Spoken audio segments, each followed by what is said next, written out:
にちは。今日はね、炸裂弾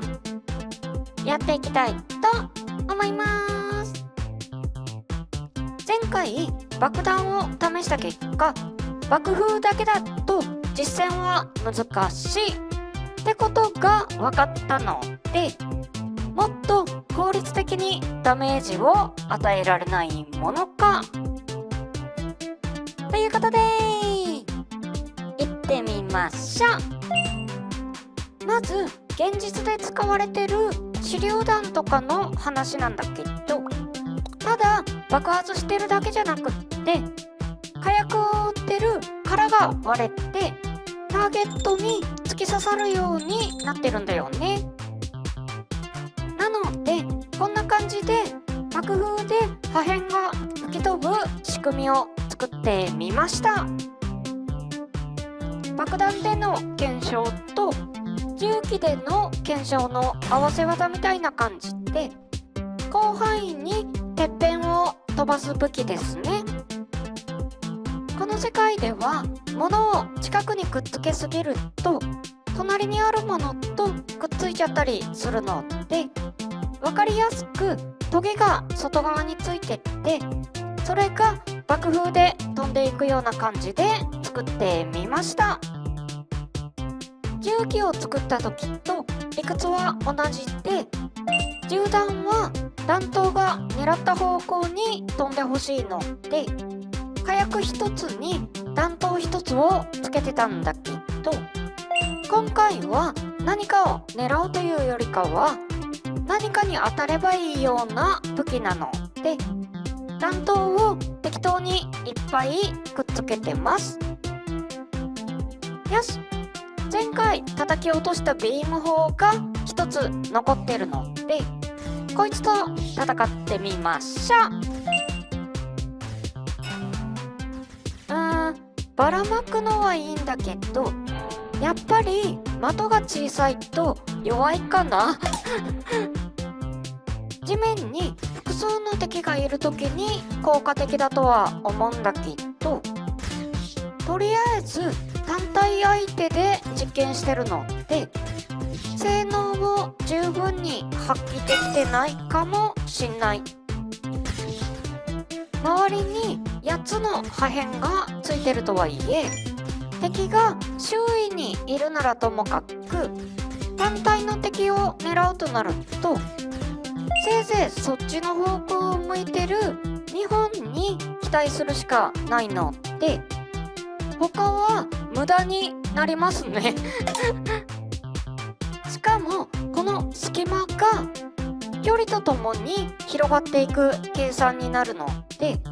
冷静に考えると360度に細かい破片が8本しか飛ばなくって、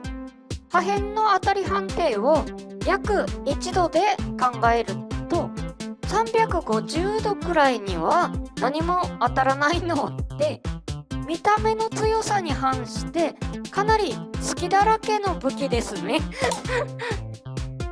ガラスとか合金とかには当たってるので、単に私の運が悪いって言い方もできるんだけど、破片を増やせば当たりやすくなるかな。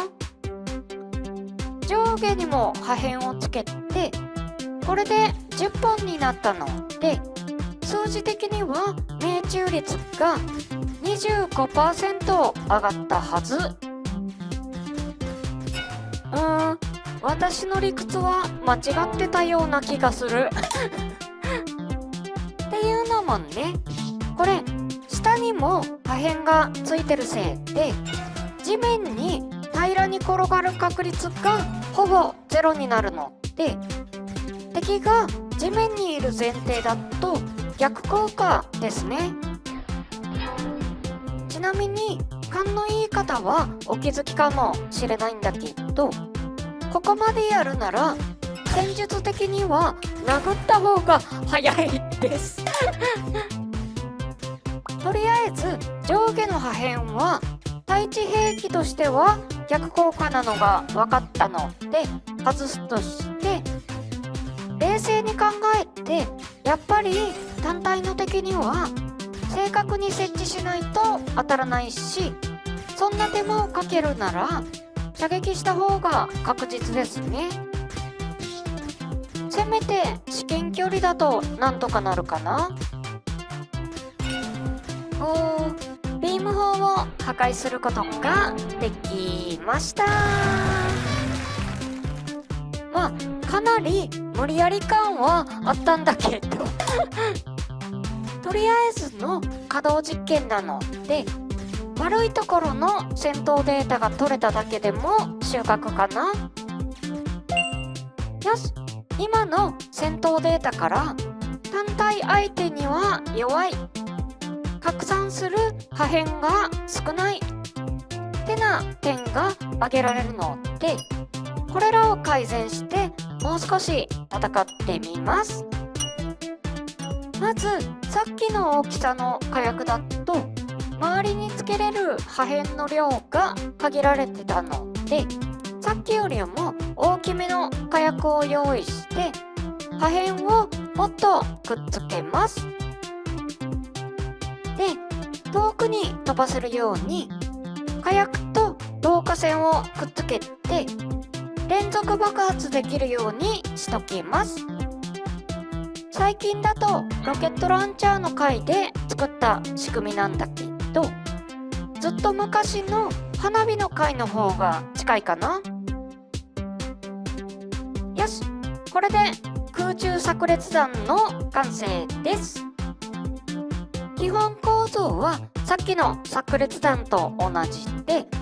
空中で四方八方にばらまく感じですね。で、目指す敵は要塞のあっち側、ビーム砲が5つとドローンスポナーとかもあるので、これで性能を確認してみます。なかなか狙った方向に飛ばないんだけど、この武器の場合は爆風で飛んだ破片が何かに当たればいいので、ある程度あっちに飛べば OK って言いたいところなんだけど、そもそもあっち側に飛ばないことも多いですね本体はそもそも破片を均一につけてないのでバランスが悪いってのもあるんだけど、仮に緻密に作っても多段式の爆薬だとなかなかまっすぐ飛ばないので、何回かやってみたフィーリングで発射角度を調整しときます。あと空中で爆発させる場合は爆発する時間も調整しないといけないので、この導火線の着火タイミングとかも調整しないといけなくって、これがかなり難しい。ここは飛距離とか弾速とかを見ながら実測値で調整するしかないですね。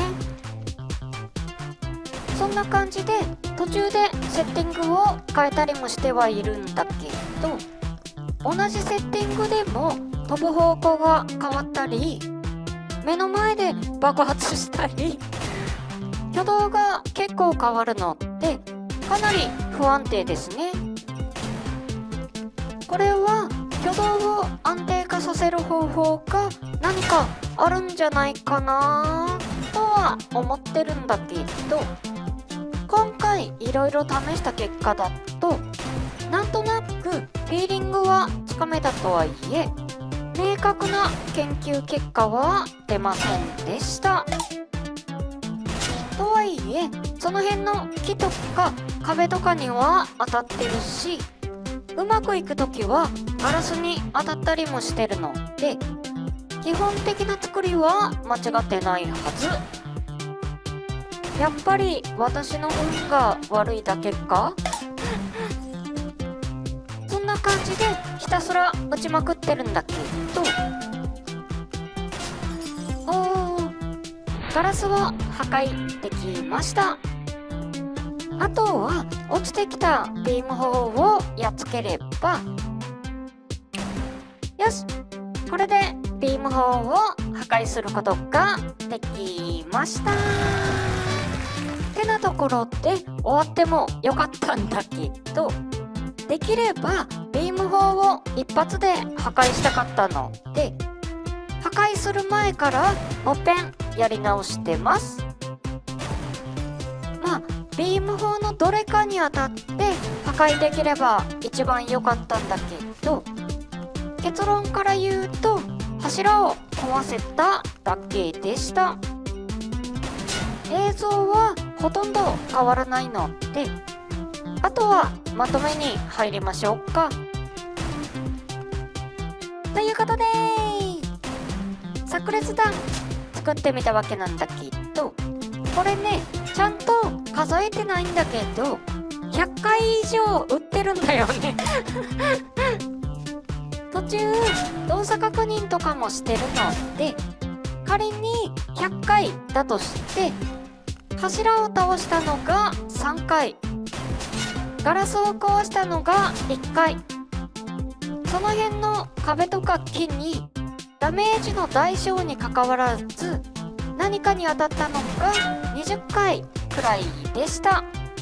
で、柱かガラスを撃破判定としてカウントすると撃破率 4%。 まあこの数字だけ見るとかなり心細い性能なんだけど、今回主な敵がビーム砲5本とスポナー2つ。ただし例えば敵の数が倍だったらって考えると、単純に撃破率も倍の 8% まで上がる可能性があるのと、弾自体ももっと大きくしたり破片を増やしたりするっていう改良が思いつくので、引き続き調整していけば武器として化けるかもですね。で、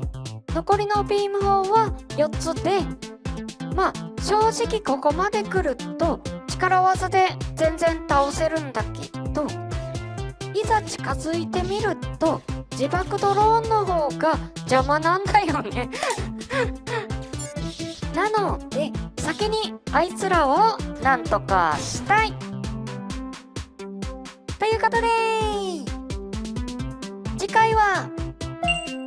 ドローンホイホイやっていきたいと思います。はい、じゃあ今日はこの辺でバイバーイ。